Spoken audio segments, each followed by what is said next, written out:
So I have 7:02. So I think we should begin. Good evening, everyone. Thank you for joining this environmental forum with candidates for Arlington County Board. I'm Joe Testa, board member of EcoAction Arlington, and I will be your moderator this evening, assisted by my colleague, Michelle Bianchi. As is customary at EcoAction events, I will begin by reading our land acknowledgement.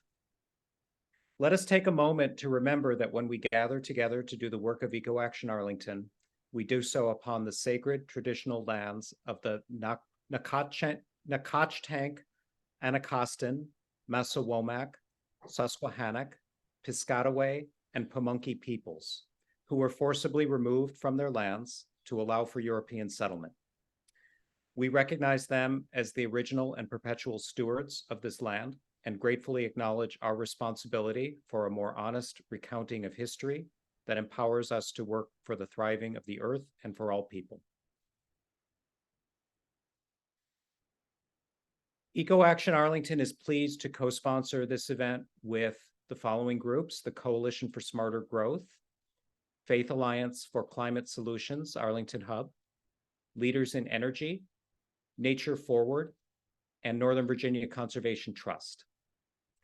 Some of those groups have upcoming events that you might be interested in, and I'll pause for a moment while some of those are displayed.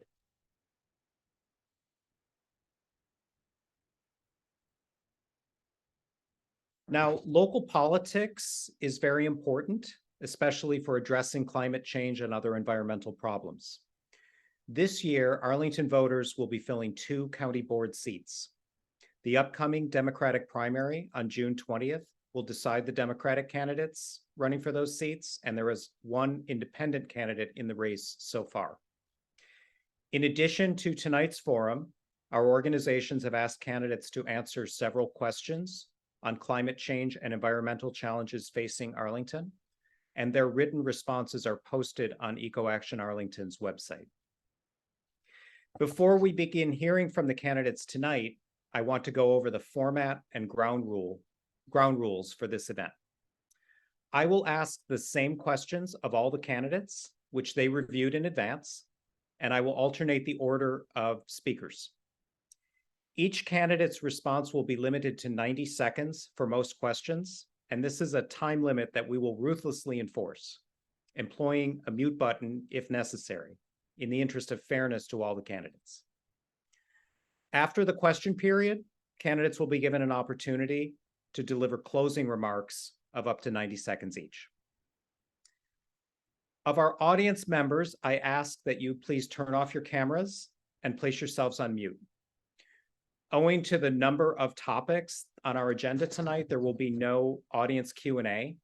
However, this evening's program is being recorded and will be shared with audience members by email and will be available for wider distribution.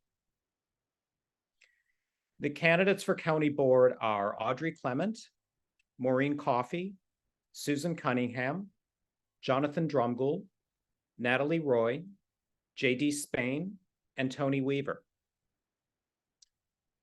Now, without further ado, let's begin questions and answers with the candidates.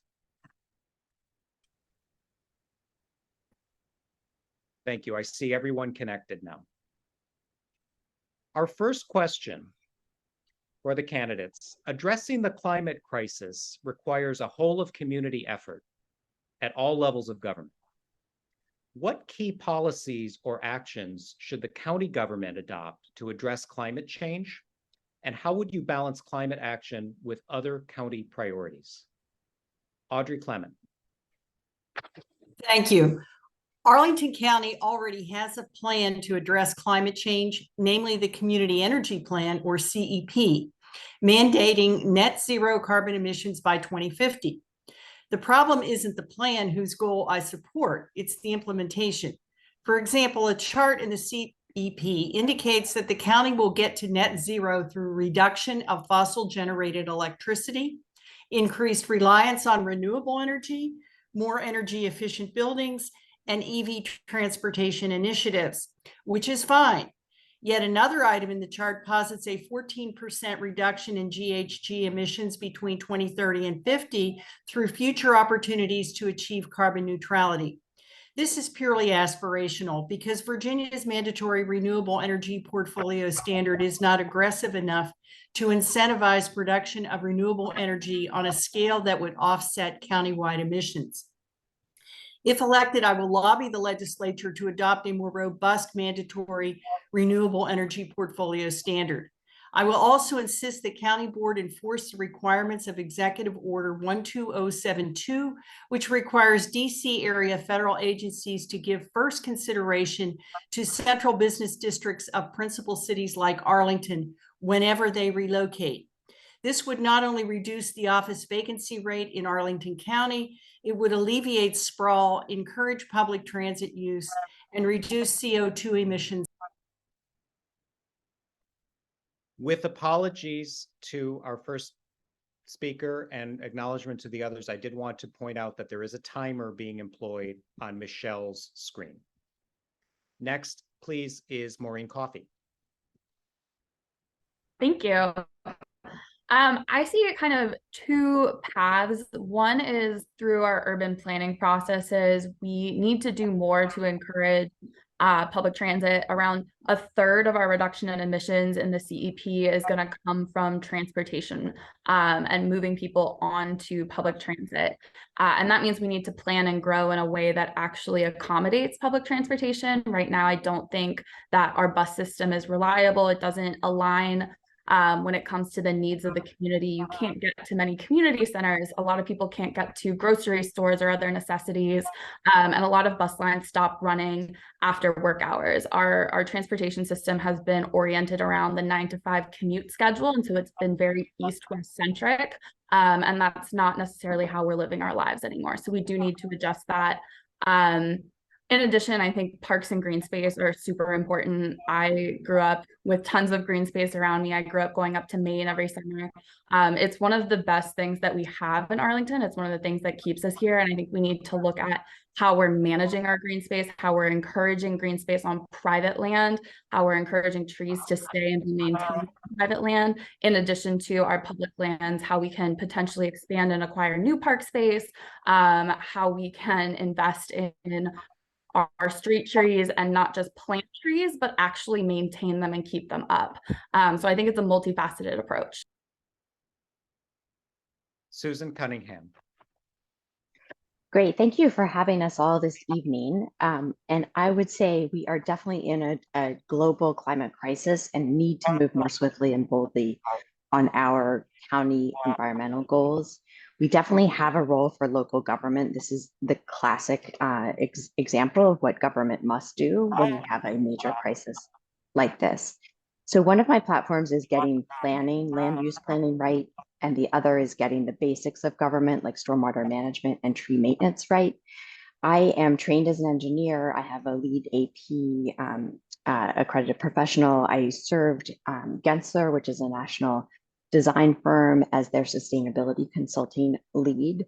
And so I have the technical know-how and direct experience to quantify the short and the long-term trade-offs so that we can really get the best return for both our climate and our community. So as an example, when I was leading the Dorothy Ham Middle School effort, I really strongly recommended that APS and the county develop a master plan for the park and the adjacent school, which would have included looking at the underground stormwater vaults, which were later added at Cardinal. So I hope that we made some progress there, as well as reforestation, shade trees and natives, as well, and doing lighting and insulation upgrades. So I think that we can do it as a county, and we just need to work together and address all of the trade-offs from transportation to building use. Thank you. Jonathan Dromgold. Hola, buenas noches. Thank you so much for having this event. I think to start off with, when we're asking about how we're going to balance climate action with other county priorities, I don't think we don't have any more time to kind of separate the two. When it comes to the environment, when it comes to climate change, we need to be addressing this issue in every aspect of our county government. all of the policies that we're implementing, whether that's small business development or housing, they need to also be looking at this through a climate resiliency approach, and one that's making sure that we're moving in a direction towards a more sustainable future. So when looking at that balance, I don't think there is a possibility to separate one from the other anymore. Also, when looking at Arlington, I think a lot of the neighboring jurisdictions look at the fact that we're so small, that we have this robust infrastructure, that we have this tremendous budget as kind of the test or the guinea pig to see if this can be done in Arlington, then it can be replicated elsewhere. So we really have to lead and be at the forefront of a lot of this innovation when it comes to climate and combating climate change. So it's looking at protecting and expanding our green spaces, whether that's parks or private development areas. We need to make sure that we're continuing to protect and expand on that, that we are focusing on converting our fleet of buses to fully electric and pushing those forward, that we're also expanding our electrical vehicle charging stations, both private and public, and moving them from behind paywalls, but that we're also reinforcing our building codes and making sure that we're pushing that limit to making sure that things are as environmentally friendly and sustainable as possible. Natalie Roy. Thank you. Climate change poses an existential threat to humanity. I have a long history, long environmental history. I began my career with Clean Water Action Project, the League of Conservation Voters. I later ran the Pollution Prevention Roundtable and the Clean Water Network. And also was a recycling planner for the state of Massachusetts. I have a long commitment to a wide range of environmental priorities. My husband also works on climate change on Capitol Hill. So we're a very environmentally conscious family. I would build on the good work that Arlington's already been doing on the plan that it currently has. And here's the action items I would take. One, I would provide green one-stop shopping at the county where people can get information in one place for a variety of things, including things like energy audits, the county's solar co-op opportunities, bike stations, you name it, one place. Convert all of our county fleets from gas to electric. Ensure that our development is smart growth and transit-oriented. And explore implementing stricter tree protection programs and also expanding our green space, supporting programs such as EcoAction's tree program and equity fund, implementing serious lot coverage reform, investing in community land trusts and housing co-ops where we are reusing rather than tearing down, continuing to require developers to build LEED and energy efficient buildings, make transportation more affordable and greener by expanding environmentally sound bus service, increasing protected bike lanes and improving pedestrian routes, and expanding EV charging across the county. So I just wanted to give that big list of action items. Thank you. JD Spain. Well, hello, and thank you, EcoAction, for hosting this. That's a really good question. You know, Arlington needs to, in my opinion, do more than just talk about environmental sustainability, because for a long time, we've just been business as usual. So how do we get serious about our good stewardship? One, I support Arlington's goal of reaching carbon neutrality by 2050 because protecting our environment for the past 4 or 5 months, you may have heard, this is one of my top 4 campaign issues, which have earned me the endorsement of the Sierra Club. So, you know, my 3 environmental priorities, when we talk about increasing sustainable development, decarbonizing our county operations and protecting our nature, including the tree canopy, all of which contribute to what Audrey talked about earlier, the GHG emissions reductions. So you talked about some policy issues to be specific. So one thing I want to talk about is achieving more sustainable buildings. So I support integrating and leading sustainable measures into the building code.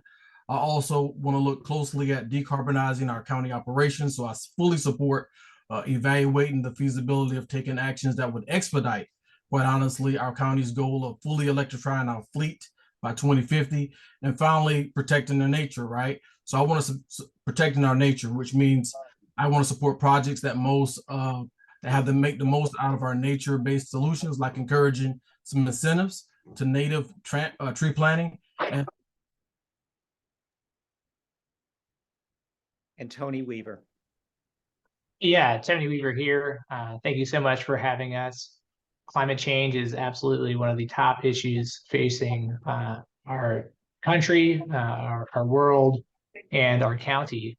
When I think about climate policy, I think about a couple of different areas: sustainable transportation, green building standards, as well as density-oriented zoning. as being the areas where the county can have the absolute biggest impact on reducing our carbon footprints. In terms of sustainable transportation, we need to be thinking about how we can expand the use of public transit. I think that specifically we should eliminate fees associated with buses. This would dramatically increase ridership, which would allow us to justify increased routes. I think we should also meet people where they're at and expand electric vehicle charging infrastructure, making sure that we can partner with local businesses, putting electric charging stations in place, but also work with condos as well as homeowner associations in garden style apartments to make sure that those folks have access to electric charging infrastructure as well. We need to do more to encourage developers to comply with LEED certifications as well as green building standards. And I'll get into some more details later. Thank you. Thank you. Our second question: what are some of the environmental justice issues facing Arlington, and what policies would you support to ensure that climate actions address Arlington's goals for diversity, equity, and inclusion? Jonathan Drumford. Thank you. So one of the main reasons why I'm running is to make sure that there's diverse voices at the decision-making table, because there's so many instances when it comes to environmental justice where we just don't have the full breadth of perspectives. And so I think if we begin to look at, for example, tree canopy and the distribution of that and the reduction of that across the county, to look at some data here, Douglas Park and Barcroft each saw a reduction of 12% in their tree canopy. So these are predominantly communities of color. Arlington Mills has 39% canopy, and that's being diminished, and so does Arlington Heights. When we look at Arlington View, Buckingham, and Green Valley, these spaces have a tree canopy coverage of less than 30%. So we cannot just continue to say, oh, okay, we're going to add tree canopy across the county. Yes, we need to do that. We need to be focused on protecting our trees and our green spaces, but we also need to take a look at the environmental justice aspect of that and how that's impacting communities of color. I think furthermore, when we're looking at the equity lens, we also can take a good look at the heat maps that have been, that we've all seen and that are talking about our county. And when we look at the fact that those heat maps are concentrated, that the hottest spots in the county are concentrated where renters are along the metro corridors with an average of 7-degree higher temperatures in those areas, you're looking at that imbalance of, it's younger folks, it's younger families, it's also the elderly community in those high retirement facilities. So we need to take a holistic look at that to make sure that we're able to combat both things at the same time. JD Spain. Well, thank you, and I won't go over time. Listen, I'm probably the only one in this panel who has stood up an Environmental and Climate Justice Committee. And so that's near and dear to my heart, and I did that at the NAACP. And so what Jonathan just talked about, yes, all policies that we put in place need to be examined through an equity lens, right? Last week, right, the NAACP came in, and I was honored to be there and give a $60,000 check to EcoAction, a good gesture about tree canopy.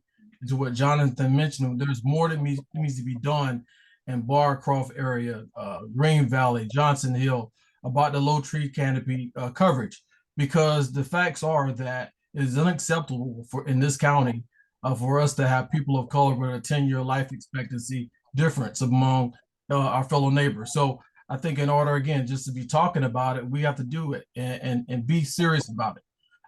So if I'm elected to the county board, rest assured, when we talk about environmental and climate justice, I'm a champion for that. I've been doing this for years, and there's just a lot of work to be done. Thank you. Natalie Roy. Great. One of the worst environmental injustices is the amount of air pollution from vehicles along our major roads and arteries, which happen to be where many affordable homes are concentrated. Converting county fleets to electric vehicles and promoting electric vehicles by residents and businesses is one of the most direct ways we can address one of our biggest environmental justice issues. The second thing I had on my list, which is what's been mentioned already, is the lack of tree canopy in key areas of the county. And EcoAction should be commended for its laudable efforts on administering the county's, the county tree canopy fund. The NAACP should be applauded for their recent grant to EcoAction's Tree Equity Fund to address, the low tree canopy coverage for neighborhoods around the county in need. It's a huge step in the right direction, and there needs to be much more attention and resources applied on both. And the third thing I was going to mention is what we should be tapping into our really rich community resources. And I'll give an example: Phoenix Bikes, an Arlington nonprofit, which has amazing youth programs, and also the very powerful Give a Bike program, which is empowering and life-changing for so many. I'm a big bike rider. I think that's something we should be promoting. It's great in terms of its environmental benefits. Thank you very much. Tony Weaver.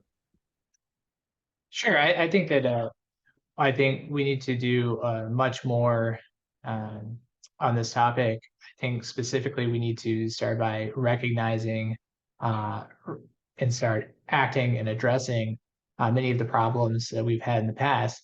Specifically, if you look at where industry has been in Arlington over the years, you look at the cement factory, you look at the water treatment plant, you look at the trade center even. These folks, these types of businesses and facilities are located in traditionally Black neighborhoods. And I think that going forward, we need to educate the community that this didn't happen by accident. This happened very intentionally through planning through the county.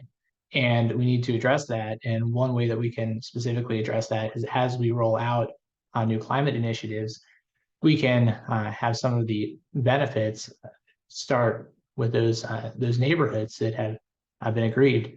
So I would like to see, as we build out our electric bus infrastructure, the first routes that we have in place, particularly school routes that will be replacing diesel fueled buses, be in traditionally Black neighborhoods that have suffered so much over the last 50, 100, 200 years. Audrey Clement. If elected, I will urge the board to scrap the recently adopted missing middle ordinance as a sop to developers that will not redress the effects of exclusionary zoning and will not promote equity, diversity, and inclusion. It will inflate land values and real estate taxes, drive out existing minority residents, exacerbate gentrification of Arlington neighborhoods, increase school overcrowding, and exacerbate flooding and tree canopy loss. For proof that upzoning does not benefit minorities, look no further than a tear-down development in the traditionally Black Highview Park neighborhood, where in 2018, 2 duplexes were built, each priced at $1.2 million, or double the assessed value of the single-family home they replaced. In fact, the local NAACP recently reported that only 20% of Blacks can afford missing middle units. In place of missing middle, I propose to convene a task force of stakeholders, including neighborhood civic associations and local architects and economists, to consider an alternative zoning scheme released by the Laboratory for Architecture. This plan would rezone the county neighborhood by neighborhood rather than wholesale, using a floor area ratio approach to determine allowable density. Unlike missing middle, affordable housing under the Laboratory for Architecture plan would be incentivized by awarding bonus density to developers providing such units.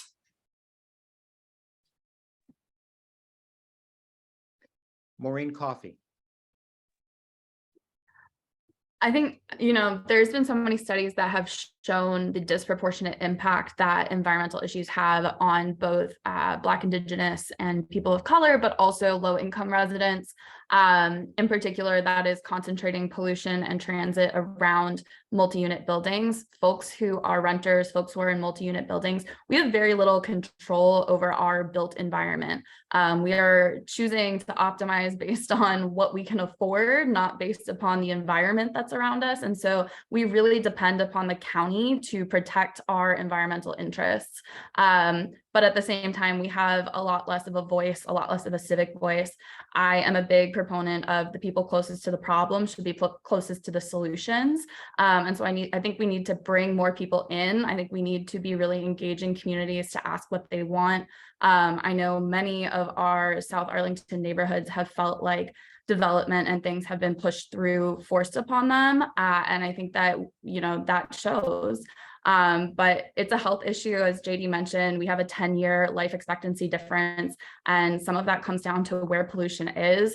It's a social determinants of health issue. It's a huge equity issue, and in particular, I think that we just need to be better about what we plan and who we plan it with, because the people who are experiencing these issues, they know about them, and they need to be able to have the chance to come. Susan Cunningham.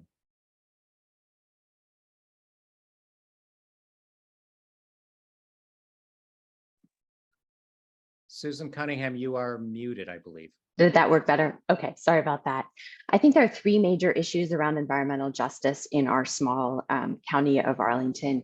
One is around air quality, and really heat islands play a part in that.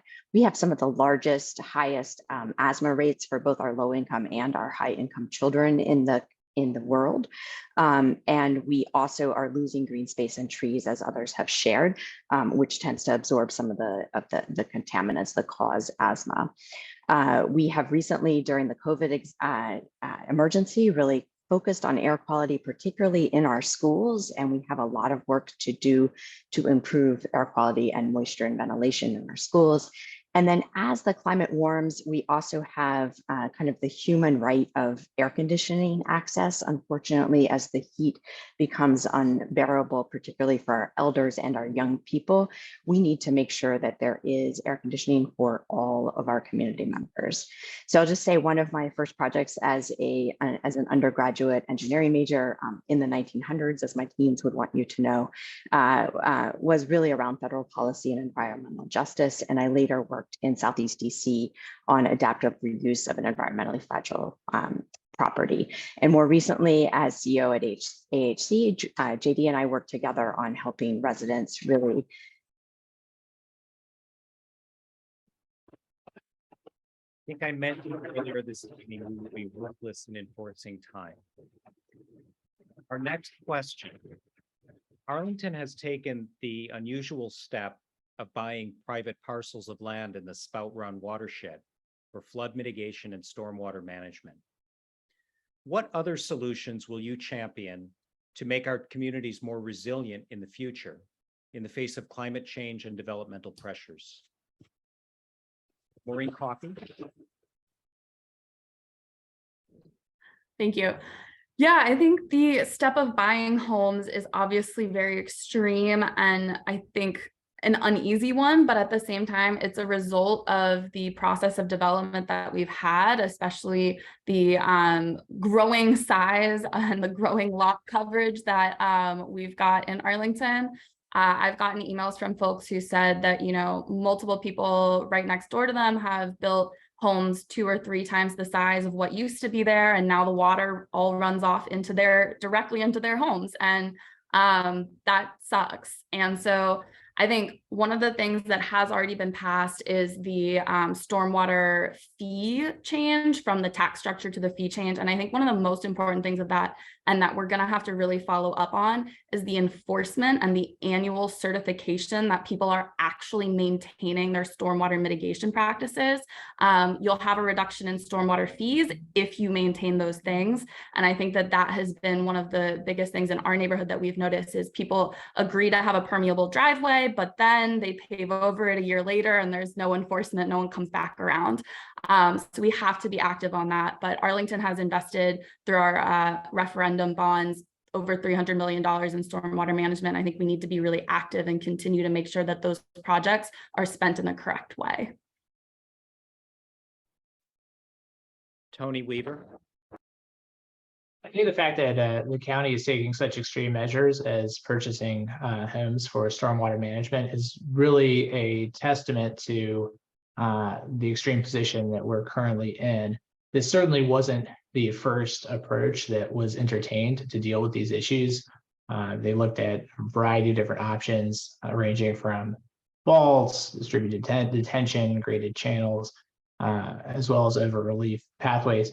And they ended up going with this option largely because of the simple fact that our original planning, which is oriented around 10-year storms, just doesn't cut it anymore. And we are unable to accommodate quote unquote 100-year storms that are now happening at much more frequency, and that is directly related to climate change.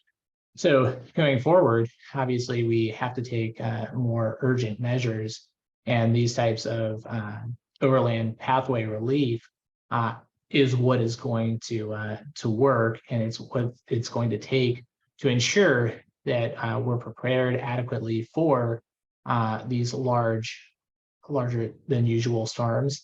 In addition, we need to be thinking about other vulnerable infrastructure, specifically the water treatment facility on 4 Mile Run. We're going to have to make sure that that facility is buffed up and adequately prepared to cover future storms.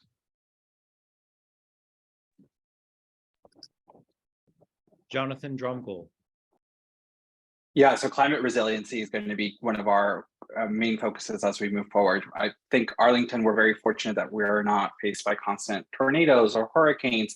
It does come to these large storms. It does come to the increasing impact of them in the stormwater runoff at the end of the day. I think we just saw that in the last month, or a little bit over a month ago, Arlington County went ahead and proposed the purchase of 2 more homes in order to mitigate the stormwater runoff. So we need to really look at reducing impervious surfaces across the county, and whether that's in commercial real estate space or housing, and just trying to figure out the best ways to increase the green space that's available there. I think a big part of that also comes at looking at reducing parking minimums. That's where a lot of the concrete goes when we're building homes, and the part of it that doesn't allow the water to go through, especially if these homes are located close to transit. I think that's a great first approach to see, can we reduce those parking minimums, allow for more green space in this home, allow for new techniques as we continue to develop. We have an incredible wealth of knowledge across the county. We should really be using that. As mentioned, we need to continue investing in stormwater management that already exists in the county, and making sure that we're holding people accountable and that we're looking at a future approach. But I think it also comes to a public engagement campaign and making sure that people know what they can do at home to combat the stormwater runoff, what resources are available by the county government, and therefore how we can all move collectively together.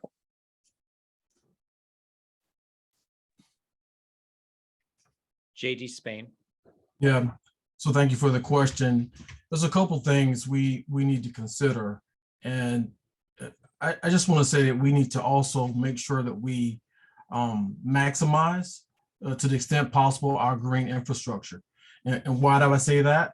Wherever possible, because when we talk about permeable pavement, rain gardens, stormwater, curb extension, trees, bio wells, there is proof that green infrastructure is in of itself a stormwater management tool. And we as a county, quite honestly, haven't fully explored or incorporated it yet.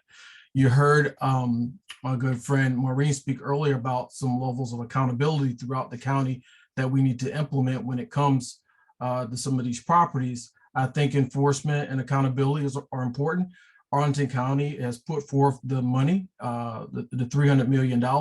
There's still much more to do, but as we consider, being resilient, we also need to think about the investments and where we go from here. And that at the end of the day, that whatever we do in these resilient measures, right, are implemented equitably across Arlington, not just north side and south side, but east and west and central. Thank you. Susan Cunningham.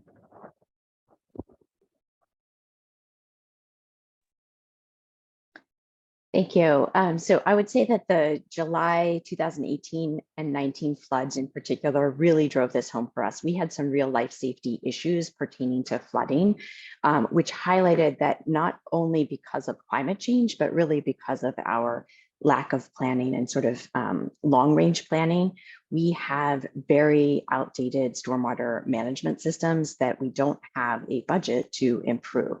And so like most things in the world, prevention is much better than playing catch up later when it comes to stormwater. It's really just common sense, whether you're talking about the engineering side or the budgeting side, but we do have a lot of catch up to do. And that would be specifically three things that I would champion. One is maximizing our on-site water retention. So for instance, in our single family home, we have a large cistern in the backyard that holds all of the water when it rains. And we have incentives to support other community members for doing that. Secondly, using the space and especially the footprint of existing buildings wisely so that we're not tearing down and overbuilding. And then third, planning, maintaining, and sustaining what we have. And maintenance is a huge piece of that. We tend to do parks and other things that look beautiful on day one, but then are not further maintained, especially the stormwater structures.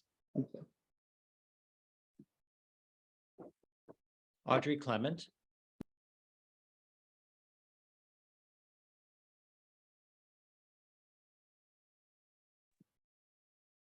Audrey Clement. Okay, sorry. Yes. Not only is the purchase of improved lots to stave off flooding prohibitively expensive, it would be totally unnecessary but for the fact that the county has promoted zoning and other policies that all but assure the destruction of its mature tree canopy, which is the first line of defense against flooding. If elected, I will urge the board to stop incentivizing McMansions by reverting to a zoning ordinance that restores ample setbacks on redeveloped lots. I will also scrap the missing middle zoning ordinance that encourages developers to construct to the build to line on rezoned lots, exacerbating flooding even more. According to a recent report by the Green Infrastructure Center, Arlington tree canopy coverage is only 33%, down from a 2017 county estimate of 41%. Unless missing middle is scrapped, that percentage is going to drop even more. Finally, I will disallow a practice that enables developers to circumvent the Chesapeake Bay Preservation Ordinance prescription against construction within 100 feet of a resource protection area by subdividing the lot. It was by this sleight of hand that the county not only permitted a tear down McMansion in a North Arlington RPA in 2018, but also the destruction of a 100-foot state champion Don Redwood that was on the same lot.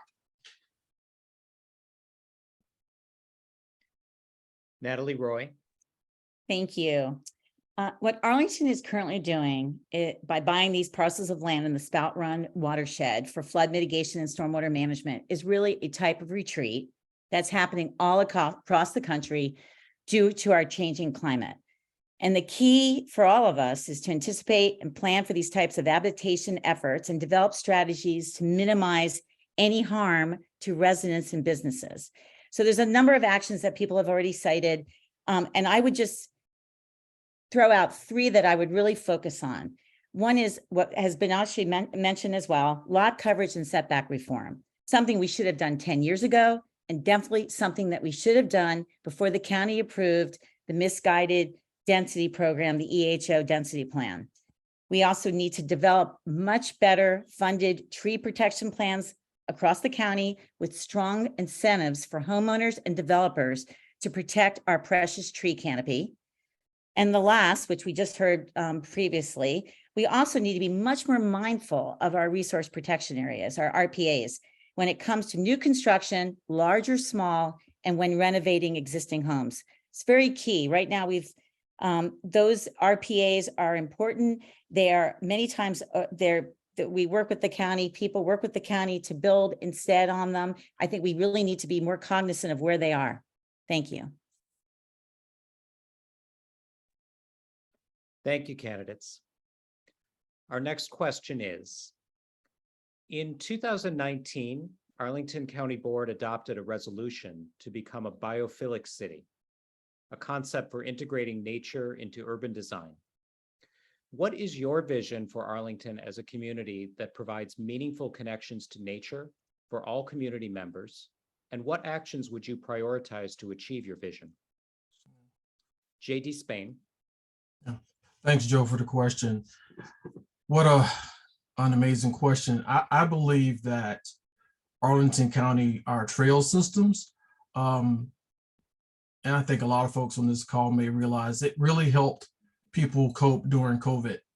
So 2019 was about the right time.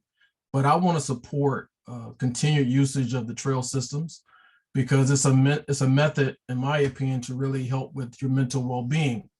It's also for sustainment and engagement with nature. So I want to make sure we ensure that our trails are maintained adequately and designed for persons, no matter what their mobility means may be. So what I want to prioritize as a leader, if I'm on the board, is take a hard look across all of our communities, our community and neighborhood that lack easy access to any existing trails. And so we can determine how access can be improved in the short, the near, and the long term. Thank you.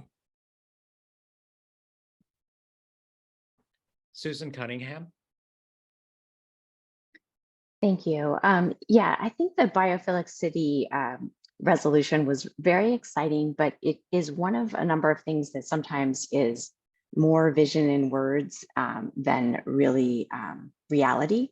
And so what really is going to matter to us as we come out of COVID is what happens with the results. You know, what actions are we really taking? And I would say that in some cases, the concrete plazas that we are creating that we call parks and that we paint green or we sort of have a mural are not really cutting it for biophilic design. So going forward, I would really focus on 3 areas. One is access. So I think there's a new study out today about our park space per capita and our overall score. We are losing park space per capita as we add people. And that's particularly important since we're adding multifamily buildings. It's really, really important to our neighbors that live in a multifamily building to have immediately adjacent open space. And we need to do better than that and plan for the long term. Likewise, getting to 100% of our residents being within a 10-minute walk of a park. Secondly, really just getting to real results and measurable results, the tree canopy issues that have been mentioned, refining our stormwater fee structure, which has some issues as it's been proposed, and moving forward with a waterfront vision. And then finally, educating and engaging, particularly our young people, so that we work to implement our goals. Natalie Roy. Thank you. We have a rich history. We have lots of trails that I love, lots of parks that are great. It's one of the reasons that I love Arlington so much in terms of what we have here. I would, as a county board member, make sure that we are invested in our nature centers, in our trails, in our parks. I would also make sure that when any new development comes in, I've said this before, that we would be leveraging as much in terms of community benefits to make sure that any new high rise, any new apartment building that's built comes with a park, comes with some kind of open space. I think it's that important. It's that critical to our quality of life here in Arlington. The other thing I thought about in terms of, you know, the whole idea of integrating nature into urban design. When I was the president of the Lyon Park Citizens Association, we had spent a long time on design for our 1925 Lyon Park Community Center. And we needed to satisfy our requisite space needs. We needed to make sure we were ADA compliant. And we also needed to make sure that we had an inspiring type of design. And one of the end results, which was really interesting, was a sunroom that was designed to bring the outdoors, the park, inside into the center. And this was a historic center that the community owns, operates, and manages. And it was one of the most, it's become one of the most popular features of our building. So I thought of that.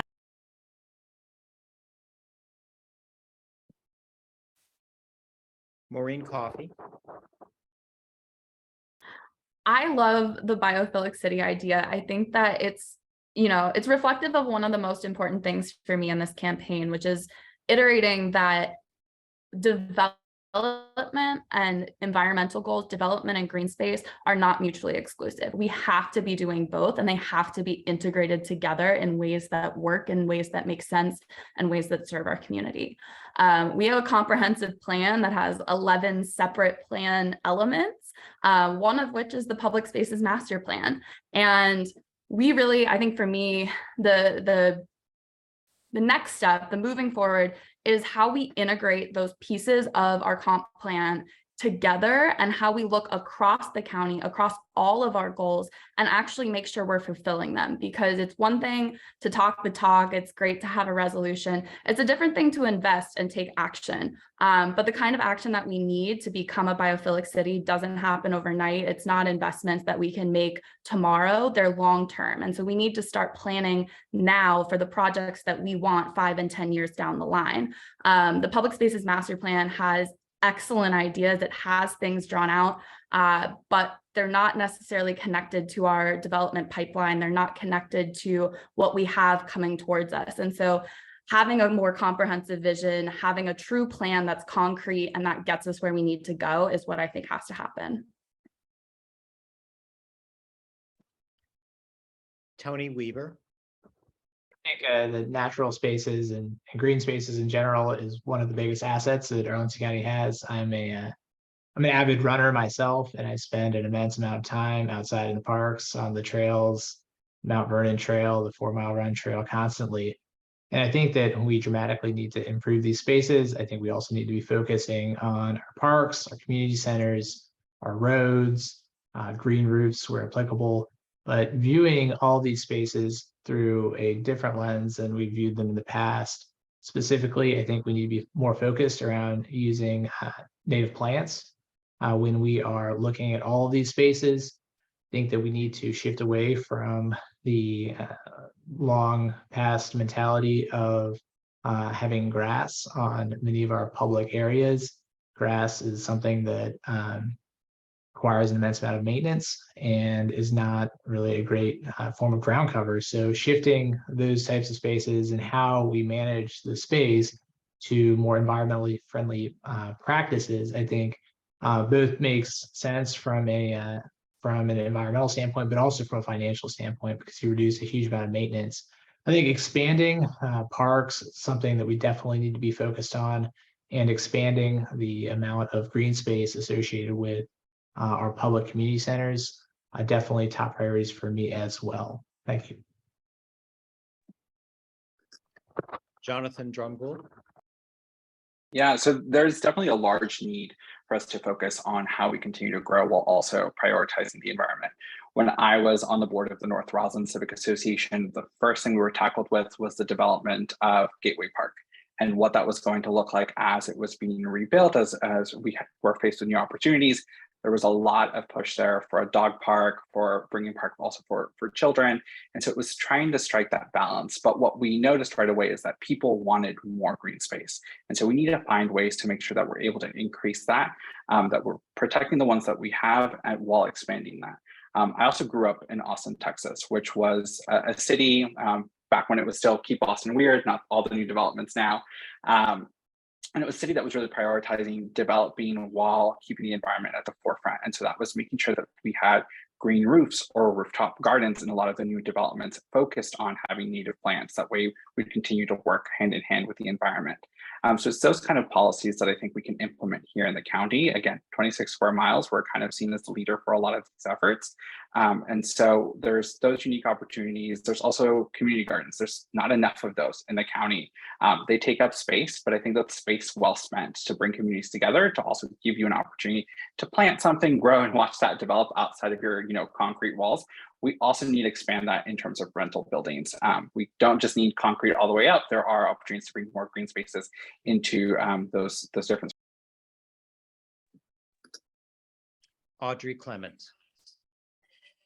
County's own actions belie its commitment to biophilic principles. Even after adoption of the biophilic resolution in 2019, the county permitted the destruction of an entire grove of majestic hardwoods behind the new Reed School in Westover. In March 2021, it authorized the destruction of 83 mature trees on either side of Donaldson Run Tributary B as part of a stream bed restoration project using so-called natural channel design techniques. It also permitted clear cutting on both sides of Gulf Branch as part of a so-called stream resiliency effort. In most cases, the object was to promote some other worthy environmental objective, but the outcome will be the opposite: more runoff, erosion, and heat absorption, and less carbon uptake. It is estimated that more than 1,000 trees have been removed from public land in Arlington since 2013. It is difficult to say which is worse, the damage to our quality of life or the damage to the county's credibility. If elected, I will put a stop to the biophilic doublespeak and the clear cutting that goes with it. I will lobby for HB 2042, a bill originally promoted by Arlington Tree Action Group and passed by the State House in 2021 to enable localities to adopt ordinances for the purpose of preserving mature tree canopy within their jurisdictions. Thank you, candidates. Moving on to our next question now. Reducing reliance on, I'm sorry. I thought I heard some background noise. I apologize. Here's the question. Reducing reliance on driving and reducing greenhouse gas emissions from transportation are key steps to fighting the climate crisis. What are your priorities for improving public transit in the county to make it more frequent, reliable, and with easier and safer first and last mile connections to access transit? Natalie Roy? Sure.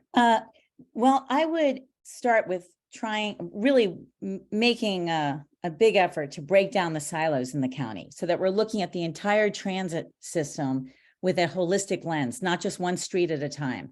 So for example, we need to look at traffic calming and safety together so that a sidewalk and curb and gutter, when it's added, it's not an extra challenging step to then ask for a crosswalk. We definitely need, I believe, better comprehensive inventory of where the missing links are in our transit system. And this applies to everything from buses to bikes to sidewalks. And this overview is even more important in light of the EHO, the missing middle, AKA missing middle density program that just passed. The fact that there could be development projects that result in areas that are not close to transit or near the metro or near a major corridor is a real concern. So that's going to mean more cars on the road. Also, one of the other things would be improving and making mass transit more affordable, looking at investing more into the senior loop and the iRide art bus programs for students. Thank you. Jonathan Drumgold? So about 36% of our greenhouse gas emissions in Arlington County come from single-use cars, private-owned vehicles. And so I think one of the best ways that we can combat that aspect of greenhouse gas emissions is by investing in our public transportation system. Something I've said from the start of my campaign is a need to push forward for the electrification of our bus system, but then to move a step forward there and also make sure that that bus system is free and accessible to everybody across the county. We also need to make sure that bus system is reliable. Folks cannot be waiting for 40 minutes to show up or only a ghost bus to come by and nothing really there for them. This is going to mean that we also need to look at expanding our bus routes. If we want folks to actually partake in our public transportation system, we need to make sure that it's accessible to everybody across the county. We need to make sure that it's green, environmentally friendly. That way we can see an uptake in that and a reduction in privately owned vehicles.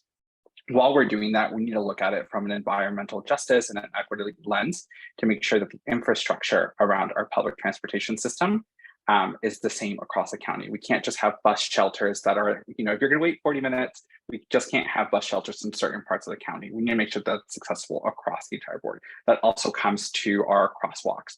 There are certain crosswalks that don't work or don't function at the capacity that they should in communities of color, specifically in South Arlington. So we really need to invest on that across the entire county and not just in certain jurisdictions. JD Spain. Yes, thank you for the question. So I am proudly endorsed by Sustainable Mobility for Arlington County because of my plan for creating more sustainable transportation options here in Arlington.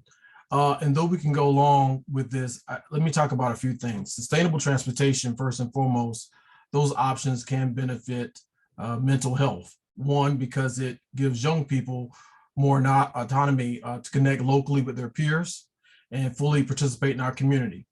But something I want to move forward on is making Arlington, of course, more walkable and wheelable and increase our safety and accessibility.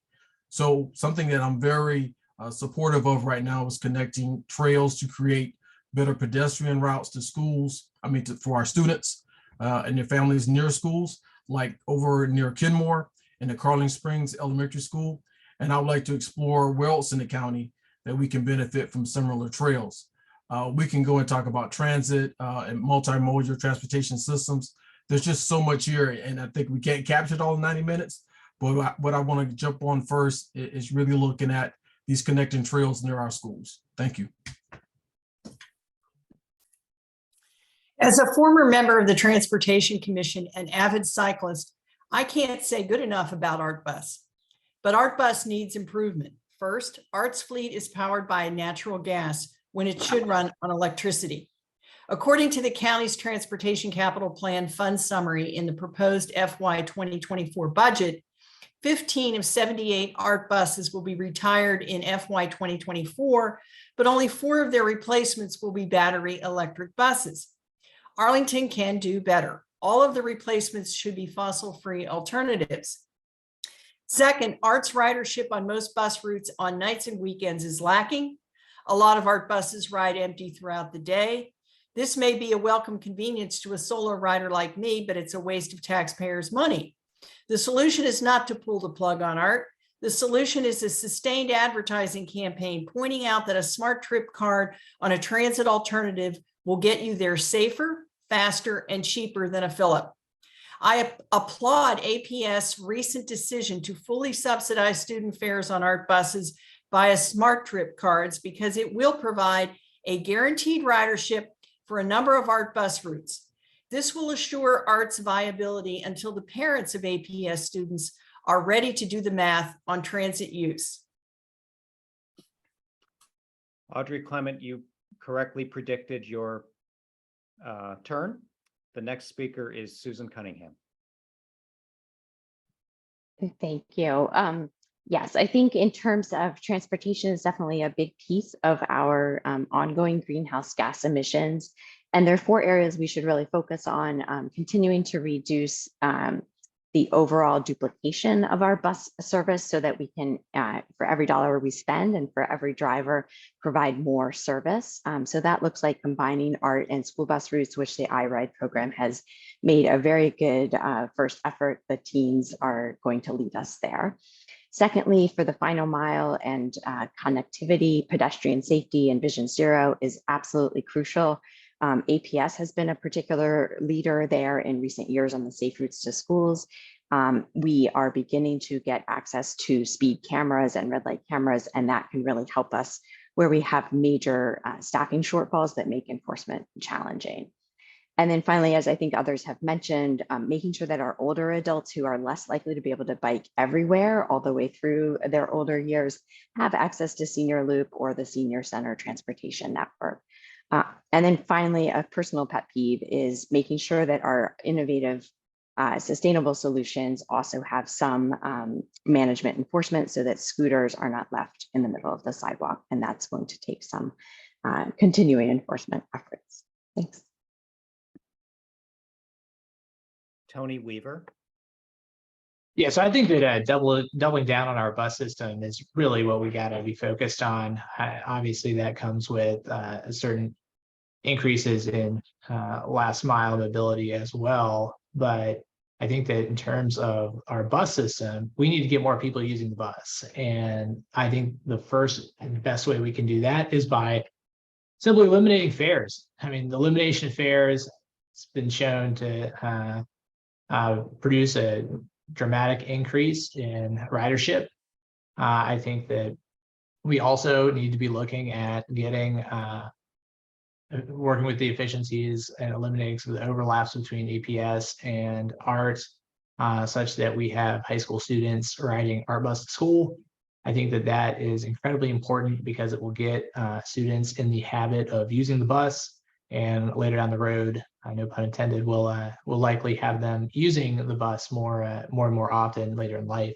So those are really top priorities for me. I think electrification of the fleet, something that we absolutely need to push harder on. Shenzhen, China electrified their 16,000 bus fleet in 2018, right? And we're effectively in a pilot program right now, and we're one of the most progressive counties in the entire country. So I think we definitely got to do better there. And we got to integrate all of that together in an integrated mobility solution. Thanks. Maureen Coffey. Thank you.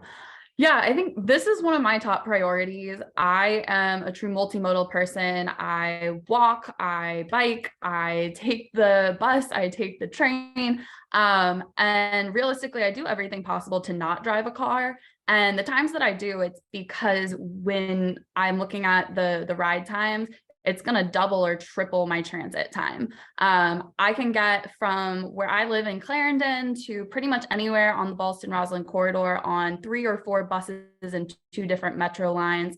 For me to get to Crystal City, it's about 45 to 55 minutes during the middle of the day when we have our highest rate of transit. And so that's not realistic when it's an 11-minute drive. We have to make transit fit into people's lives and not make people fit transit into their lives. That's when they're going to turn to cars. That's when they're going to turn to single-person vehicles. And right now, we don't have the frequency of our bus system. We don't have the reliability of our bus system. And that's what I would focus most on increasing. And then on top of that, we have to really add in safety. As someone who walks in Clarendon, which is one of our highest pedestrian safety danger corridors, I have had so many near misses just walking outside of my building. And that doesn't really encourage people to be getting out of their cars when cars are so much safer than it is if you are walking or you're biking. Thank you. So candidates, you have helped us stay on schedule and run an efficient forum this evening. And in appreciation of that fact, we are going to ask a bonus question. However, it's a relatively simple question.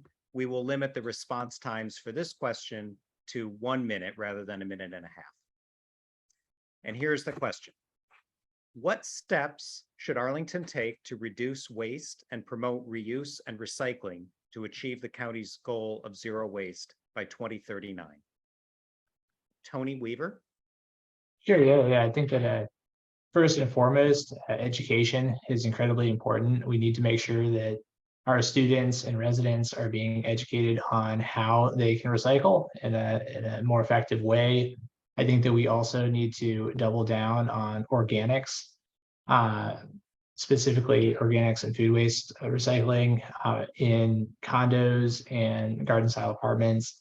It's something that I think many folks are open to and would be interested in pursuing, but they simply don't have access to it. So I think that those are all areas where we can start. I would like to see some sort of solution on glass recycling be implemented. It's something that I realize there is a issue in terms of cost benefit, but I think that many people feel it's kind of a step in the wrong direction to no longer be collecting glass, and that's somewhat demoralizing. So those are some ideas that we could employ.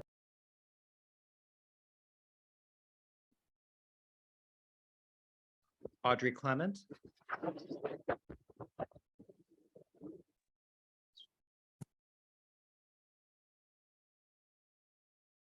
So the county should incentivize EPA's reduce, reuse, recycle policy on all site plan development projects seeking permits from the county, as well as permits for new or upgraded public facilities. What that means is that instead of tearing down an existing structure on a redeveloped site, renovate, rehab, and or upgrade the existing structure. In this connection, I cite Arlington pundit Suzanne Sundberg's objections to the board's recent decision to advertise raising the Sunrise Assisted Living Facility at 2000 North Glebe Road and replacing it with a new facility twice as large. Quote, what's unclear to me is why a building that's just 35 years old must be raised. That seems excessive, wasteful, and disregards the embodied carbon and energy in those existing materials, which will end up in a landfill, running counter to the county board's own 2015 zero waste resolution. And it would appear to run county.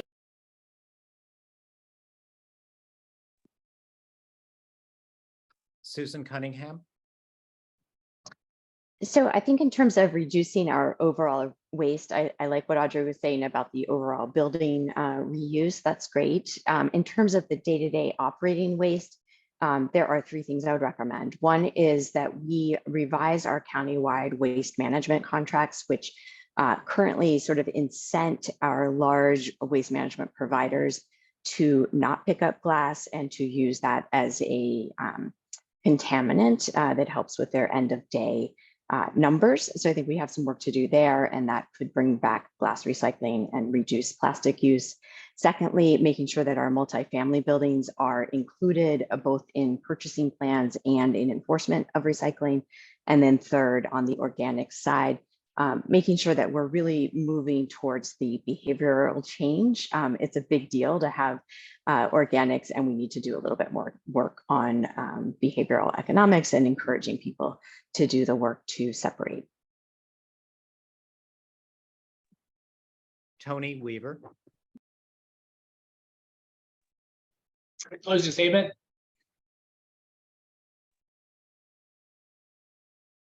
Are we at closing statements, Jeff? No, I was asking you, we're providing you 1 minute to answer the question about reducing waste and promoting reuse and recycling. Oh, I went first, so I think you got me listed twice on it. I beg your pardon. Nope, no worries. In my script. Maureen Coffey, thank you. We'll reset the clock. Our mistake. No problem.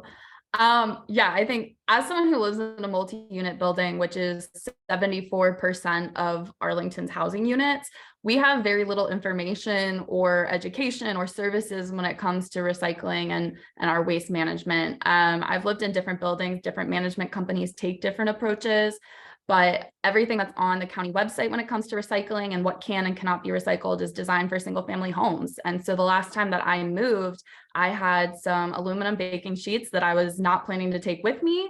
I went on the county website to look at whether or not I could recycle them. And I realized quickly that that wasn't actually going to tell me. And I'm a very motivated consumer of information. I'm fairly educated and I'm involved. And if I can't find that, the average consumer is not going to. And so we need to make it easier. We need to have resources that are dedicated for our multi-unit buildings, since that is so much of Arlington, and they're being left out right now. And that's, not a great way to hit our goals when it comes to sustainability. Jonathan Drumgold. Yeah, so first and foremost, I think we need to start by just amplifying and expanding the recycling bins that we have that are accessible to the public. There's so many times when they're getting out of the metro or at an event and I'm walking out with a napkin or a water bottle and I'm walking down the street and I'm trying to find a recycling bin and there just aren't any. So I end up having to take it home. I also live in a multi-unit building as a renter. And then you go up to the building and you have to read all of the instructions that specific management of the building has to figure out whether or not you can recycle it. 9 times out of 10, I end up taking it just back into my apartment until I can figure out what's the best way that we can recycle that. A lot of that ends up going into Mom's Organic, where they have an entire facility right there as you enter it to be able to recycle a tremendous amount of goods. So we need to expand that and make sure that it's accessible. We need to look at composting options. We shouldn't just depend on those when we're going to a farmer's market. And overall, I think when it comes to multi-unit buildings, it's monitoring and the enforcement of that, as well as businesses, to make sure that stuff that's being recycled actually makes its way down that pipeline. Natalie Roy. Thank you. For starters, and I looked at this on the solid waste stream, we need to add glass recycling back into the mix. I was the recycling director for the glass container industry. I worked with union workers at glass plants to help them promote their recycling efforts. Glass bottles are very environmentally friendly. It's something we should be adding back into the mix. I would be very interested in exploring a pilot project to see if more single stream recycling separation can work in Arlington. Too often our recyclables, as Jonathan just alluded to, do get contaminated by being commingled. It reduces the value of our recyclables. Separation at the household is a challenge, but our community is very environmentally aware, and it's something I feel that could work and something that could pay off in terms of big dividends. So I'd be very interested in exploring that. Thank you. And finally, JD Spain. Well, thank you. I agree a lot to what Maureen and Jonathan had to talk about and mention, but let me say this. I learned something a long time ago. You have to lead by example. So one of the things I would like to see happen is we need to consider, even at the county level, reducing single-use plastic. And we can make adjustments in our county operations. And I think what we have to look at doing, doing this in county operations, then we can hopefully change the behavior of the public through some information campaigns. Because you've heard time and time again, the information is just not being disseminated to the lowest level. So I support expansion of options as we talk about disposing of organics, reducing and reusing. Yes, that's the way to the future. But those are just some of the ways in this 1 minute that we can take steps to reduce waste. Excuse me. Thank you to all of our candidates for answering the questions that we had prepared, as well as the bonus question, and for addressing, I think, all of the questions in the spirit with which they were asked. And it's been very helpful to hear from all of you this evening. The last bit of our program, the time is yours to make closing comments. Each candidate will have 90 seconds of open time, and we will begin with Susan Cunningham. Thank you, Joe. I am Susan Cunningham, and I'm honored to ask for your vote here in the June 20th County Board primary. If you agree that Arlington needs tested and proven leadership with a healthy dose of problem solving and common sense, I think I should be your #1 candidate. I have 2 engineering degrees from Yale, a LEED accredited professional certificate, and I know how to both envision and deliver climate sensitive planning, sustainable infrastructure investments, and progressive environmental goals. As a battle-tested executive leader at US Treasury, Gensler, and McKinsey, I know how to balance trade-offs, manage large budgets, and deliver sustainability. And as a community leader here in Arlington, I know how our community engagement and public facilities planning works and doesn't work, whether as chair of Dorothy Ham Middle School Building Committee, a founding member of the Joint Facilities Advisory Commission, or CEO of our largest affordable housing provider. I know the work we need to do to balance growth and plan for our future facility needs, and to bring our whole community along with us. I'm a lifelong environmental practitioner who walks the talk on climate sustainability and knows how to deliver for Arlington. I've served this community as an executive, volunteer, nonprofit board member for over 25 years. I'm a fixer, a problem solver, and I work hard every day to make sure that our climate, equity, and livability goals are achieved. Check us out at Susan for Arlington. Thank you. Tony Weaver. Thank you. I very much enjoyed our time here together today, and I feel that many of us have similar ideas on environmental sustainability. I think that one topic that hasn't really been discussed is the fact that we're facing a 23% commercial office vacancy rate, and for any policy initiatives, we have to have stable and growing revenues to make them happen. I think in the past there's been a bit of tension between business and the environmental sustainability movement, and I don't necessarily think that this has to be the case. I think there's been a shift in mindset in business, and I think that if we are able to combine environmentally sustainable practices with high visual impact activities, we can bring in more businesses into the county that are eager to meet their environmental obligations to both their employees and the residents of the county. So I think that doing that and taking an approach in that way, we can create a both financially and environmentally sustainable county going forward. My name is Tony Weaver, and I ask for your vote for County Board. Thank you. Next is JD Spain. Well, thank you, Joe, and thank you to everyone on the call for the opportunity to be with you. I feel like I'm amongst friends. The county board member who ends up getting elected, the two, need to be ready on day one and have a broad range understanding of county issues, but also be connected to the citizenry. I'm very proud of the number of endorsements, and whether that's from the Sierra Club, whether that's from unions, whether that's from the realtors, YIMBYs, people that have found to trust me as a leader. I've lived here in Arlington for 14 years. I'm a retired Marine. I worked on a diplomatic assignment. I've been in the Pentagon. I've worked on the Hill. I just come out of the NAACP where I stood up an environmental and climate justice committee. We see now what the yield comes from those labors and hard labors of pain over the years. And I'm a collaborator. I'm a unifier. I'm not a divider. This conversation that we're having is not about missing middle. It's not about housing. It's about mental health. It's about affordable housing. It's about supporting our businesses. It's about environmental sustainability, all of that and more. So I'm not a single issue candidate. I hope you vote me number one. Why? Because you need leadership. You need courage. And you need someone who's going to stand up to the status quo. I thank you for the opportunity to be with you this evening and look forward to working with you in the future. Take care. Thank you. Audrey Clement. Race is clear. Elect machine Democrats who either embrace the county's missing middle agenda or will be forced to go along with it once elected. It's your choice. Either swallow the lie that missing middle will redress racial inequities or accept the fact that it will force existing minority homeowners out of their homes and make it even harder for others to qualify for a mortgage. Some cast me as a fearmonger for pointing out the pitfalls of missing middle. But now that it's a done deal, proponents are pushing for more subsidies for committed affordable units that they themselves have publicly acknowledged missing middle will not deliver. If elected to county board, I won't claim credit for rubber stamping done deals.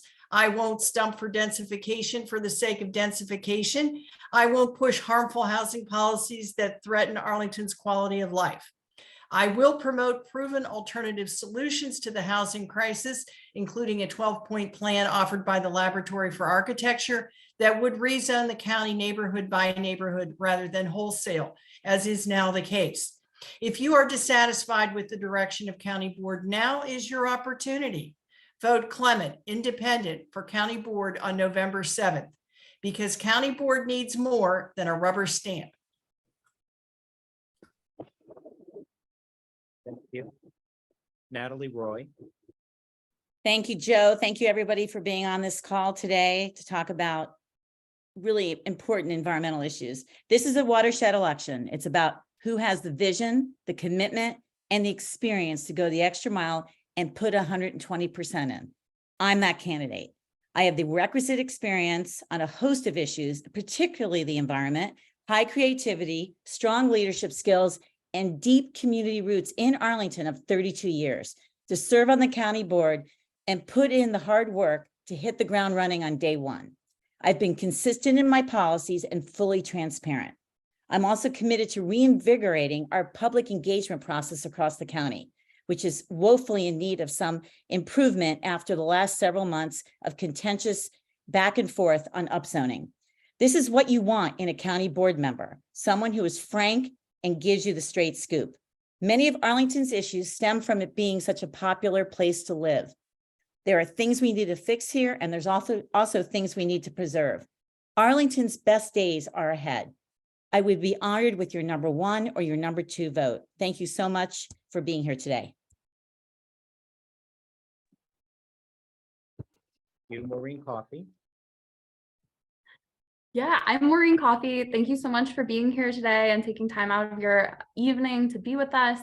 I jumped in this race because I think that Arlington truly is an exceptional place to live.